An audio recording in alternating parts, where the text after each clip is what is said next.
ස්වාමීන් වහන්සේ ප්‍රශ්නේ මහා මෙරක් කරගන්න නැතුව අපිට පුළුවන් නම් මේ ප්‍රශ්නේ දිහා යම්කිසි සරල විදිහකට දකින්න.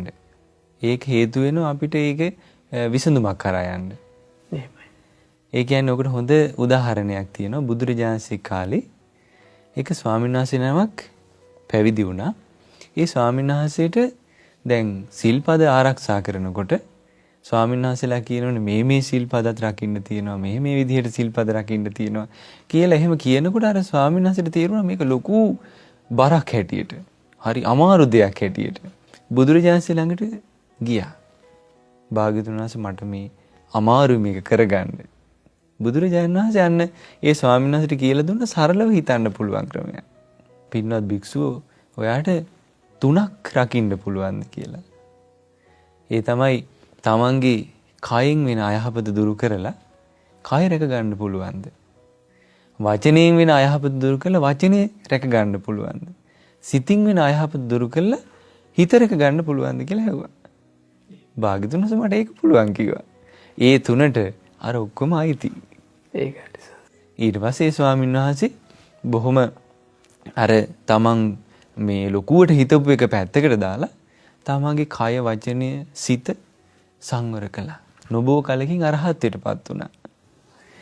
එතකොට ඒකට බුදුරජාණන් වහන්සේ වදාලා අතීතයේත් මෙහෙම දෙයක් සිද්ධ වුණා කියලා. ඒක තියෙන්නේ කංචනක්ඛන්ධ ජාතකේ. ඒ අපේ මහබෝසතාණන් වහන්සේ මේ එක්තරා කුඹුරක දැන් කුඹුරක් හදාගෙන වගාවක් කරන්න කල්පනා කළා. ඊට පස්සේ දැන් මේ කුඹුර කොටනකොට විශාල රන් කඳක් මේ කුඹුරේ තිබුණා.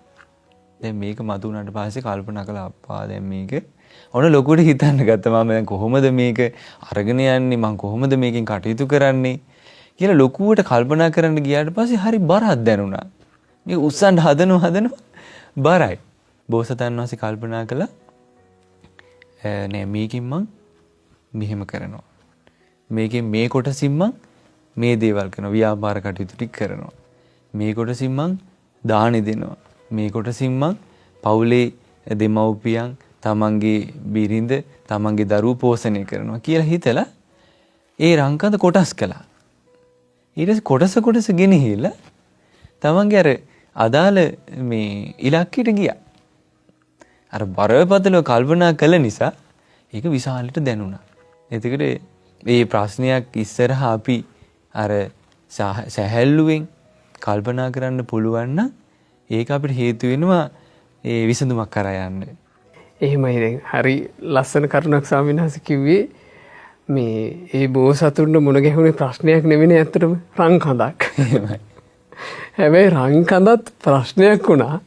ඒක බරක් කර ගැනීම නිසා නේ ජීවිතේට මුණ ගැහිච්චි රන් කඳත් නැති ප්‍රශ්නයක් වුණා බරක් කර ගැනීම නිසා.